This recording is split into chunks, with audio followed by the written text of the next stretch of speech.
Naam, ni habari za hivi sasa ambapo kiongozi wa NASA Raila Odinga amesema kuwa watachukua hatua ya kuenda katika mahakama ya juu kupinga yale matokeo ya urais yaliyotolewa siku ya Ijumaa yaliyomweka ushindi ulivyopatikana kupitia namna za kielektroniki. Ameweza kutaja mambo mbalimbali akiwa anasema akiwa pia anashtumu baadhi ya waangalizi kwa kutoa wito kwa NASA kukubali matokeo hata kabla matokeo rasmi yalikuwa hayajatangazwa. Na hapo studioni niko na wageni wangu ambao watakuwa wanatuchambulia zaidi swala hili. Niko naye Nduko Omatigere ambaye ndiye katibu mkuu katika chama cha Ukweli Party. Pia tuko naye Suba Churchill kutoka shirika la uraia na wakili Duncan Okatch. Asanteni sana kwa kuungana nasi. Labda tuanze na wakili Okatch.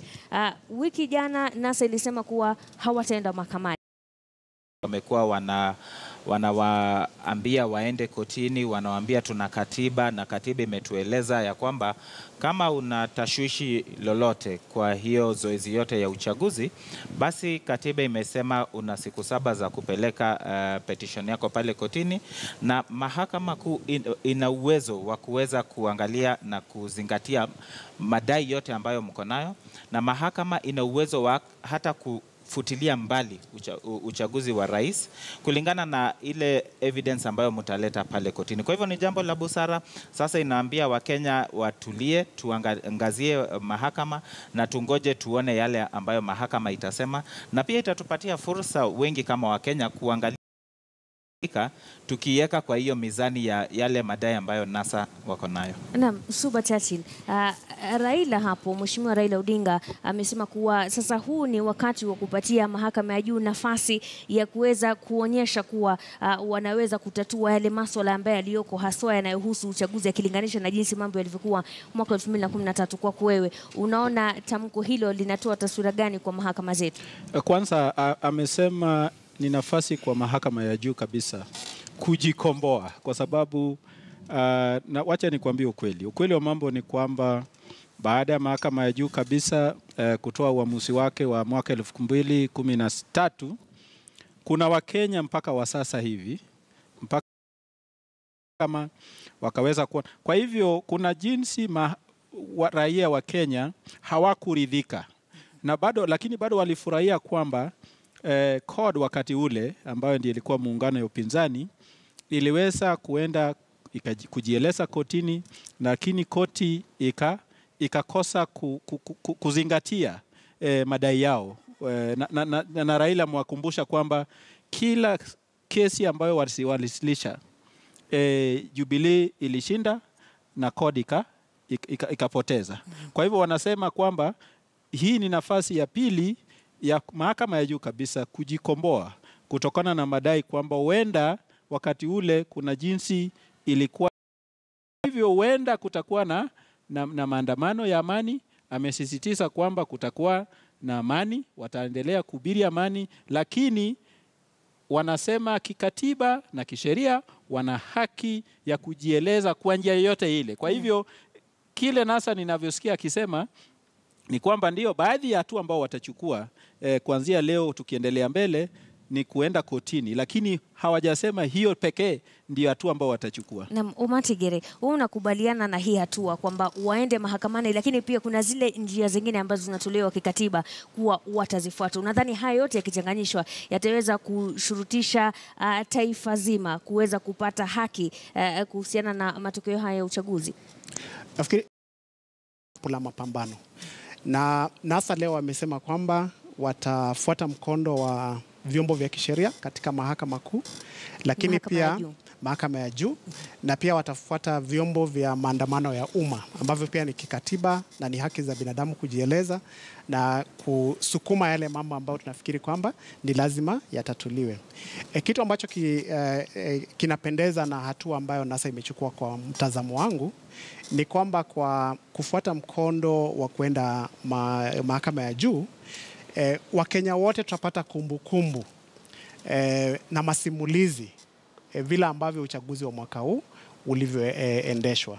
Wengi imaanishi kwamba ikiwa kuna huo mkondo wa mahakama, mikondo mingine yote inazibwa. Nafikiri ndivyo umemsikia kinara wa NASA akisema kwamba kuna wale ambao wamekuwa wakichochea kwamba bwana kubali tuendelee. Nafikiri wamechukua hatua nzuri. Naam, wakili, ukimsikia hapo Raila Odinga akisema kuwa hawataenda tu mahakamani, lakini watapiga kelele, watapiga ngoma, watafanya kila kitu kuhakikisha kuwa haki inapatikana. Mmojawapo pia akisema kuwa haitakuwa rahisi kwa Kenya kukubali tu demokrasia yake iweze kusambaratishwa. Kauli hizo unazionaje? Unaona kama Wakenya watakuwa na ule moyo sasa wa kuuliza maswali mahali ambapo wanaona mambo yanakwenda mrama, ama pia kutakuwa na wananchi ambao wanaona kama hili jambo ni la kupoteza wakati? Sikizwa, kwangu naona hayo mambo ni mambo ambayo yanajikanganya. Kwa hakika katiba imesema ya kwamba kama hujaridhika na uchaguzi, njia ni moja tu, ni kuenda kotini. Kwenda kotini, uendi kotini ukipiga kelele. Pia kwenda kotini tumeambiwa yale ambayo unafaa kupeleka kotini, kuna utaratibu wa kupeleka mambo yako kotini, na ukiangalia mambo ya koti na mizani ya haki ni mambo ambayo yanafanywa kwa utaratibu fulani. Si kila mtu anaongea wakati mmoja, kuna utaratibu ambao unafaa kufuatwa. Kwa hivyo ukiamua kupeleka kesi yako kotini, si vyema uweze kukuja na watu ama uende hapo nje unaanza kupiga kelele, kwani uamuzi haufanywi kwa mtu ambaye kwa minajili ya mtu ambaye ushahidi ule. Ukiangalia tutakuwa na siku 14 pekee ambapo Supreme Court inafaa kusikiza petition hii na inafaa kutupatia uamuzi. Ukipeleka mambo yako katika Supreme Court inamaanisha kwamba umeweka imani yako kwa Supreme Court. Kwa hivyo hakuna haja ya kuambia watu waendelee wakipiga kelele, waendelee wakifanya fujo. Haitasaidia. Lakini sidhani amesema kuwa atafanya fujo, amesema kuwa ataweza kufuata zile njia zingine. Njia zingine ni zipi? Ni kwamba haimaanishi kwamba kile kifungo cha katiba ambayo inaruhusu NASA kuenda kotini ndio pekee ambayo itakuwa inazingatiwa. Hatujasema kwamba vifungo vingine vya katiba, maandamano bila kujihami, basi kuna shida gani? Kwa sababu shida ya wakili kama yeye ni kwamba wao huangalia njia moja tu, njia ya kisheria. Hawajui kwamba kuna utaratibu mwingine, na hiyo ndio changamoto ambayo iliyoko hapa nchini, kwamba ukiuliza wakili jambo lolote enda kotini, jambo lolote enda, wakili hata kuambia jaribu kuzungumuza na ule ambaye umetofautiana na yeye. Raila anasema ama NASA, nikiwa nimewaelewa vizuri nikiwa hapa, ni kwamba zile sehemu za katiba ambazo zinaruhusu wananchi kufanya maandamano kwa njia ya amani hazijatengwa, hajawekwa kando, bado ziko kazini. Na ndio NASA ikasema tutafanya hivi na vile, lakini kwa mujibu wakati wa kuhesabu na labda kupeperusha idadi ya kura ambayo ilikuwa imepigiwa ofisi ya rais. Kwa hivyo mimi nitatofautiana na huyu wakili kwamba wakili wanafaa wasome sheria, lakini wasome vitu vingine pia, na wasituambie kwamba kwa sababu NASA imesema itaenda kotini, sasa kuna zile sehemu za katiba ambazo zimekuwa suspended. Naam, Japheth Mumbere katika mtandao wa Twitter anasema I highly welcome Raila Odinga's resolve to go to court. It's the only right thing to do. Omatigere, unadhani hiyo hatua imewafanya sasa Wakenya washushe pumzi? Nafikiri kwanza kabla ni kujibu, kuna hatari ambayo inajitokeza kutokana na maoni ya ndugu wakili hapa, kwamba ukifanya maandamano ni fujo. Nafikiri hiyo propaganda ni muhimu sana tuitambue na tuikashifu, kwa sababu hatuwezi tukakuwa taifa ambalo mara kwa mara tunaambiwa kwamba kujieleza, kutofautiana, kukosoana, kupingana inafananishwa na kelele ama na fujo. Nafikiri kuna tatizo hapo.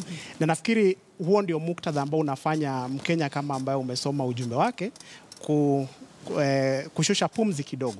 Kwa sababu propaganda ambayo serikali ya Jubilee imekuwa nayo kwa miaka mingi sasa ni kwamba yeyote ambaye ana pingamizi lolote na anataka kujieleza kupitia njia ya maandamano, basi amevunja sheria. Basi pia katika mitandao kuna wengi ambao wanashangilia jeshi la polisi kwa kutumia fujo kugandamiza wananchi wake. Ni muhimu sana kwamba tujitahadhari kwamba ndio kuna vyombo vya mahakama, na ni vema tuvitumie. Lakini pia kuna vyombo vya umma, na katika katiba hiyo hiyo kifungu cha kwanza kinatambua ukubwa wa raia, kinatambua ukubwa wa wananchi. Kwa hivyo huwezi ukashusha chaguo la mwananchi kujieleza kwa njia hii au ile nyingine kwa kuwa na wazo finyu kwamba matatizo yote ya kisiasa ambayo tuko nayo yatatuliwa mahakamani. Naam, wakili, sijui nikupatie nafasi ujitetee, manake wamesema kidogo ninyi mwakili mnaangalia mambo kwa upande mmoja peke yake. 37 katika katiba kipengele hicho kipo, na hata kuna vipengele vingine, lakini Kenya tunasema, na mimi kama wakili, na hiyo ni mawaidha ya bure ninapatiana, wakati ambapo unaenda kotini inamaanisha kwamba umeka imani yako kwa koti hiyo. Kama hauna imani na koti hiyo, hakuna haja hata kwenda hiyo katika hiyo koti. Ama kama una imani na jaji fulani, hakuna haja ya kupeleka kesi yako mbele ya jaji huyo, kwani hautakuwa hata na imani na yale